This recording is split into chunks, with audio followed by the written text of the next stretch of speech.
Well, welcome everyone to this edition of Family Talk, the radio division of James Dobson Family Institute. I'm your host, Dr. James Dobson.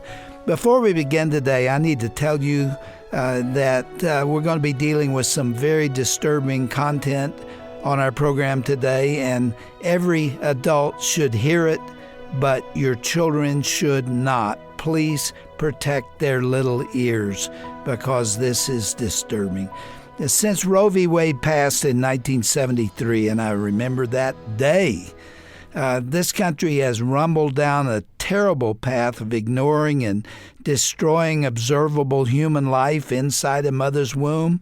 Nearly 60 million babies have been brutally murdered in the name of a woman's choice. These were children being made in the image of God that we're talking about. And they were dismembered in some of the most gruesome ways imaginable, even though most people are not aware of it. These procedures were allegedly justified by what's called reproductive health. Yeah, whose health? Certainly not the health of the baby, and for that matter, I don't believe it's best for the health of the mother. My heart has been broken over this issue for a long, long time, ever since I first understood the full meaning in the early 1970s of what abortion really is. I had no idea just how awful it really is. It was profoundly evil then, and it's evil today. This is burned into my memory from that 1970s era. Radical feminists in those days first referred to unborn children as meaningless protoplasm. Imagine that. If you've seen an ultrasound image of an unborn baby at any age, you know graphically that each of them is a tiny human being. It's our responsibility as Christians to defend those babies and fight this practice until abortion is outlawed in the land.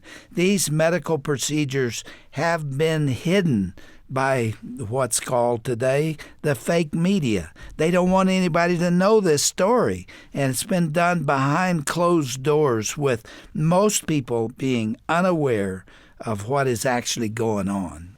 Now, this truth is about to be revealed because there's a film that pulls back the curtain on how this perverse industry operates, and I wish every one of you could see it. It depicts the real-life story of an infamous abortion doctor, one of the worst ever. His name is Dr. Kermit Gosnell, and the title of the movie is Gosnell, The Trial of America's Biggest Serial Killer, and it was produced by Ann McElhinney and Phelim McAleer. They are both New York Times best-selling authors. They are successful documentary filmmakers. They are investigative journalists. They're writers, producers, and directors. And their focus in this release is not to manipulate viewers, but to provide the truth. I consider it to be the Lord's honest truth about abortion in a way that would enlighten the public at large. It is powerful and deeply moving, and it's not gory to watch because they protect the viewer, but it does open our eyes to the horrifying reality of abortion at its worst. Ann and Phelim, thank you so much for taking the time to be with us and to discuss your very important new work. And welcome to Family Talk. It's great to be here. Thank you. Thank you, Dr. Dobson. It's a pleasure to be on. Tell us again the title of this new film. The film is Gosnell, The Trial of America's Biggest Serial Killer. And it tells the story of Dr. Kermit Gosnell. Many of your listeners will know of him. Many of your listeners, I suspect, won't know of him because although he is America's most prolific serial killer, the media have really covered up the crimes, covered up the trial, covered up all the evidence that he ever existed because it puts a very difficult and negative spotlight on abortion. And, as we always knew all along, abortion is something that certain people in this country want protected. They don't want a negative spotlight on it. They don't want any negativity shone on it, and they'll do anything to make sure that happens. Is that why we have read very little about it in the popular press? Yeah, I think that's fair to say. I mean, we've gotten a lot of very good press, on the conservative side, on the religious side. But actually, if you think of those really large mainstream media outlets like the New York Times or CNN or NBC, we've had scant coverage. And this is despite the fact that, the film was one of the biggest crowd-funded films in history. 30,000 people paid $2.3 million to allow us to make the film in the first place. And the story itself is historically significant. It's a massive story. It has significance in all kinds of ways. How did this ever happen in the first place? How can we prevent it happening again? What does it tell us about the way government operates in places as progressive as Pennsylvania?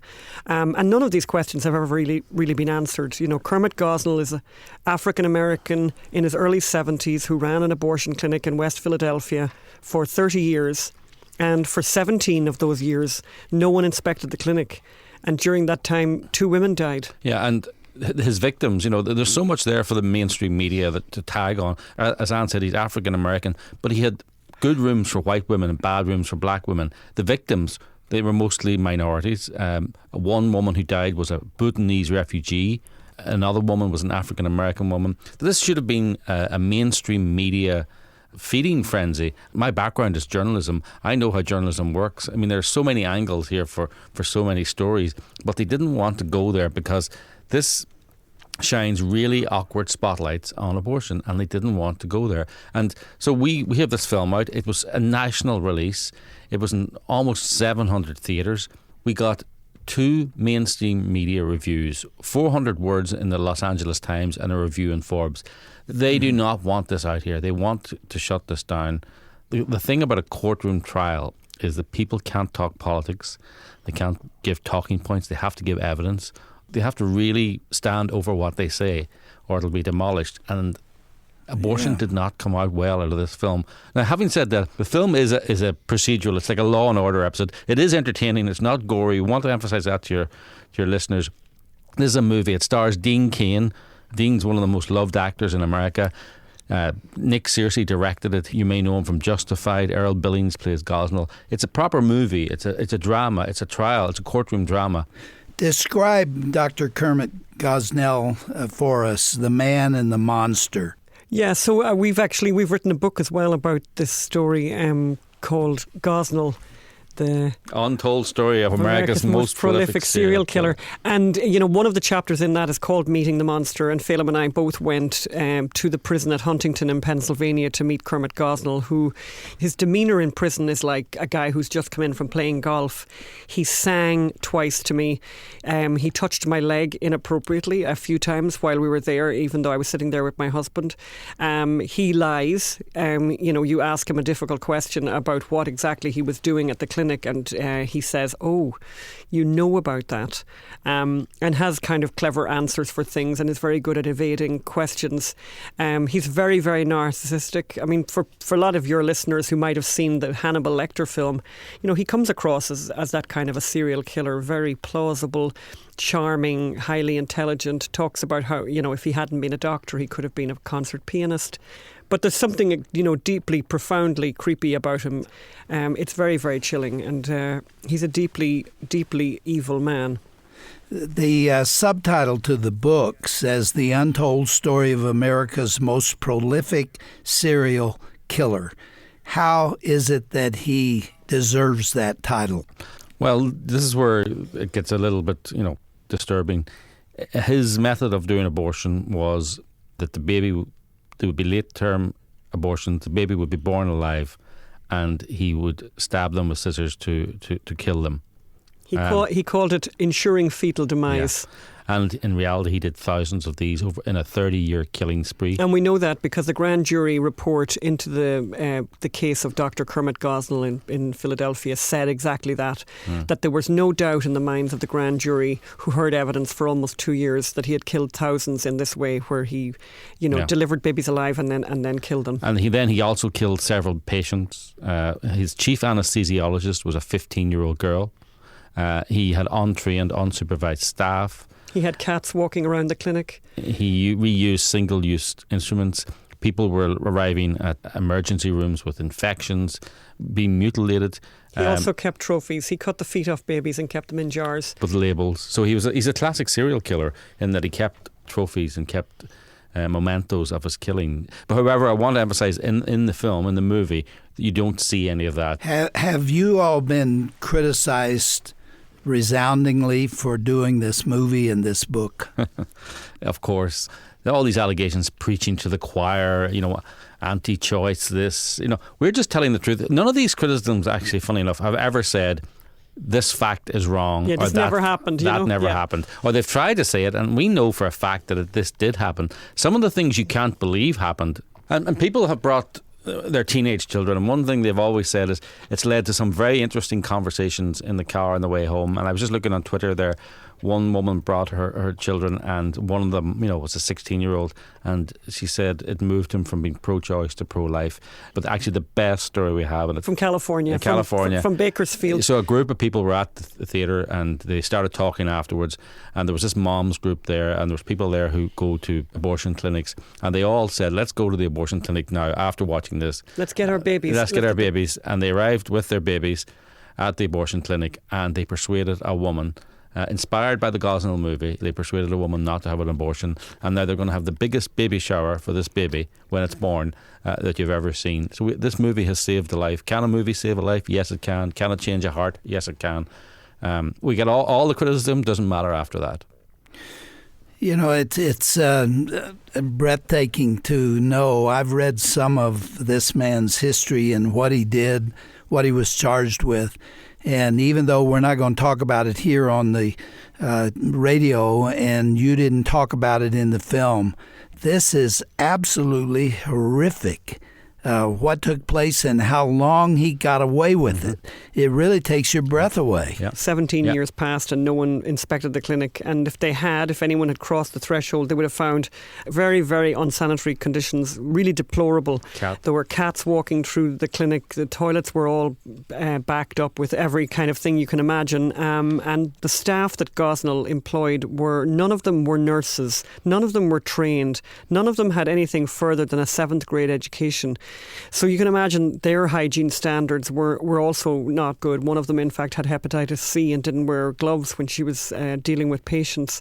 It was really quite a shocking situation. I mean, the cops, when they eventually raided the clinic, described the scene as deplorable, the worst they'd ever seen. And these were very, very experienced police officers who'd worked in Pennsylvania, in Philadelphia, which is not a halcyon countryside town or anything. This is a tough, tough town where they would have seen a lot of things, but they'd never seen anything quite like this. Even today, many people do not know the tragedy of this man's medical record, do they? No, I mean, we travel around the country a lot. Well, people have never heard of him. Yeah. The reason we heard about this was because I happened to be in Pennsylvania promoting another film, a fracking documentary I made, and I looked at the local newspaper when I was there, and I saw about this very interesting local murder trial going on, and I thought, on my day off, because I'm a journalist, I'll go down and look at this interesting murder trial, maybe talk to some journalists. And I walked in, and there in front of me were pictures that were just astounding. I heard evidence that was truly shocking, and there a few feet away from me was Kermit Gosnell, America's biggest serial killer. But the most shocking thing of all was behind me, a row after row after row after row of empty seats.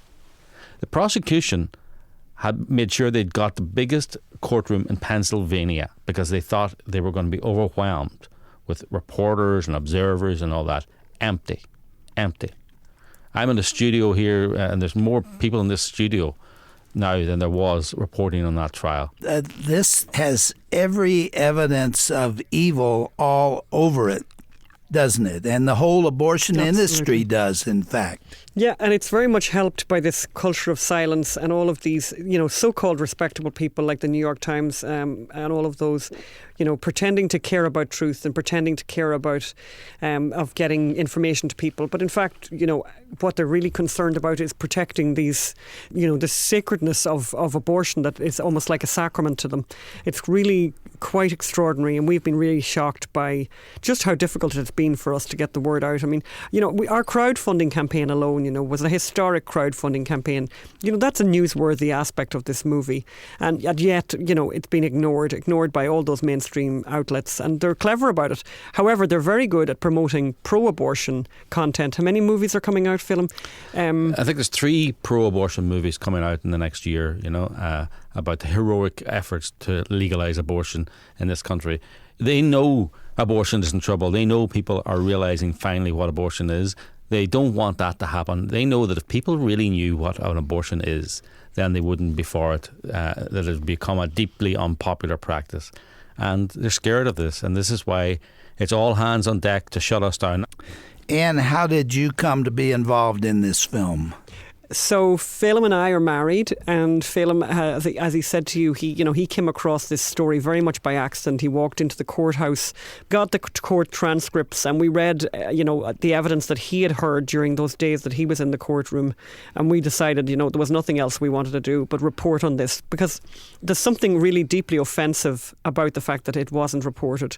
We're journalists. We like to tell the truth. We like to do the job that you're meant to do. You're not meant to interpret the news. You're meant to just tell the news.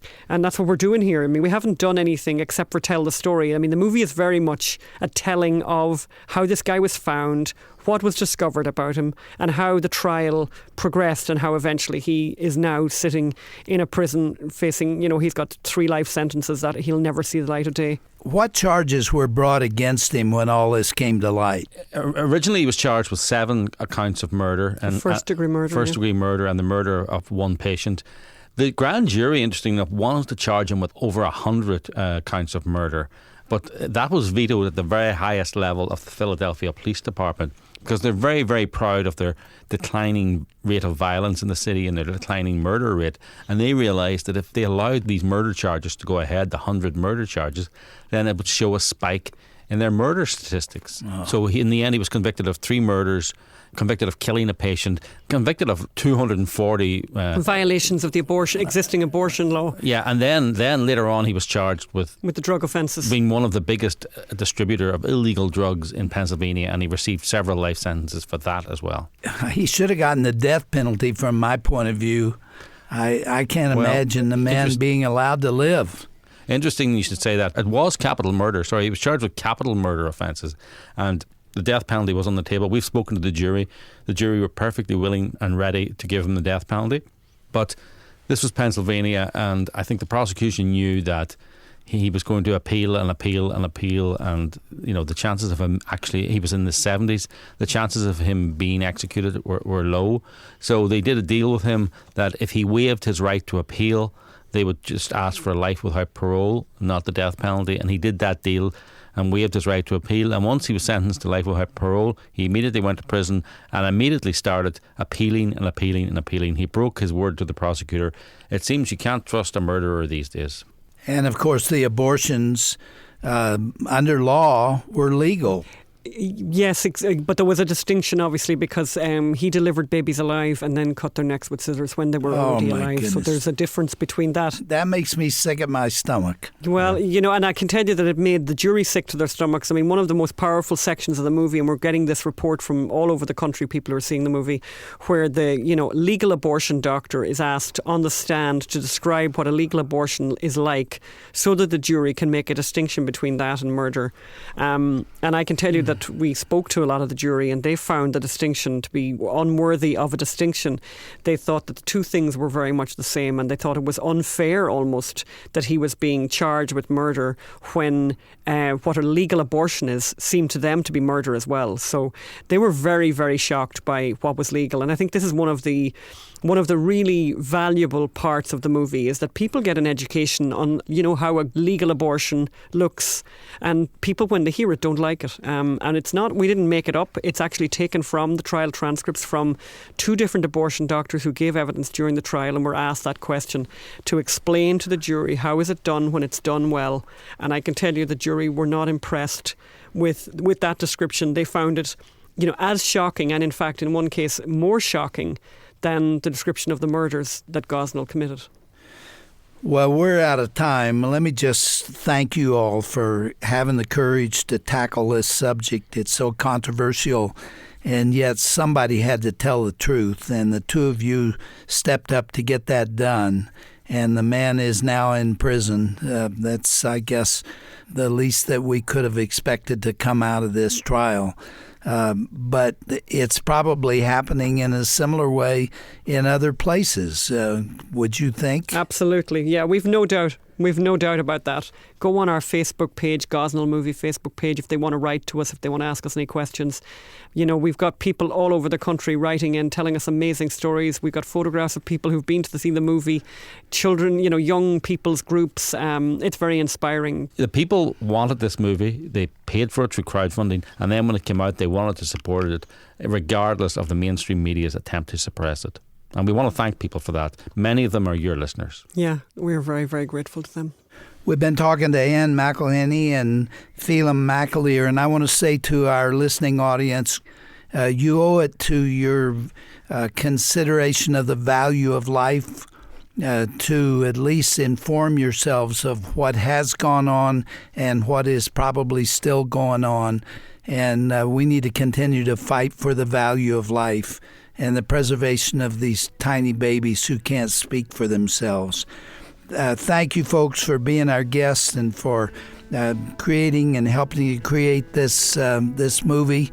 I have not seen it, but I can imagine what it says, and you can be sure I will see it. And I do hope millions of other people will do the same thing. Keep up the good work, and thank you again for your courage. Thank you. Thank you. Appreciate it.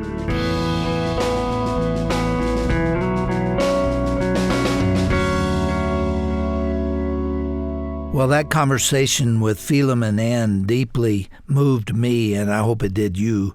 You know what else I was thinking as that conversation unfolded? I was concerned about the woman out there who aborted a child, perhaps at a much younger age. She could have been a teenager. She could have been put under a lot of pressure by her family or by her friends. And as she listened to this conversation today, she was deeply regretful and guilty before God for what took place. If you're one of those ladies, I want to say to you now, there is no sin which God cannot forgive. In fact, that's why Jesus died on the cross for all of us, for every one of us has sinned and fallen short of the glory of God.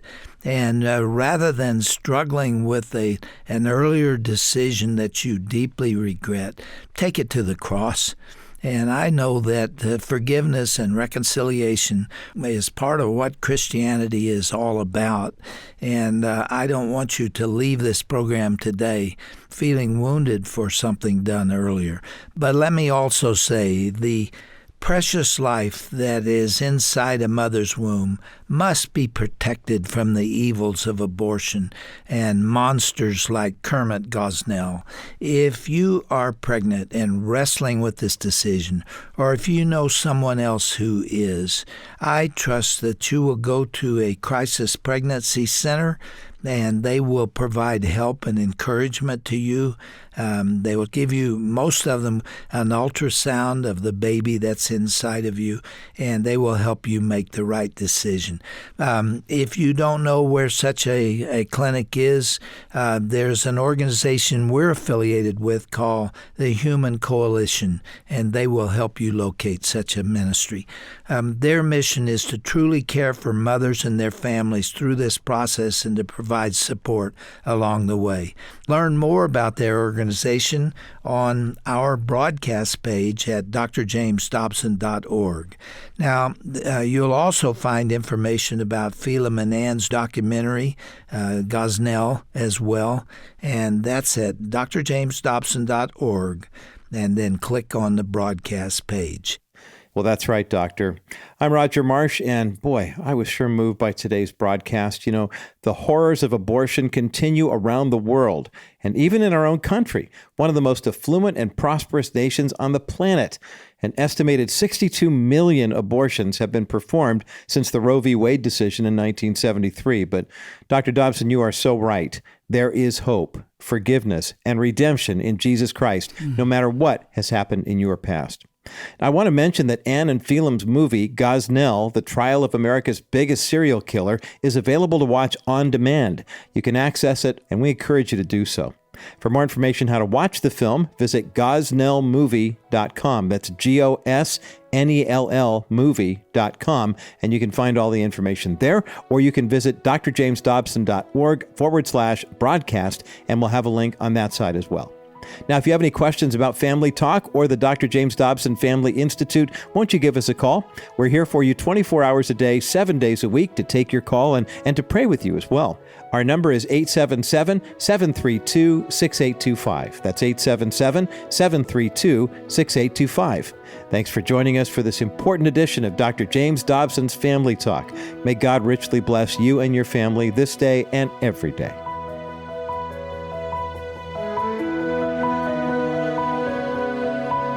This has been a presentation of the Dr. James Dobson Family Institute.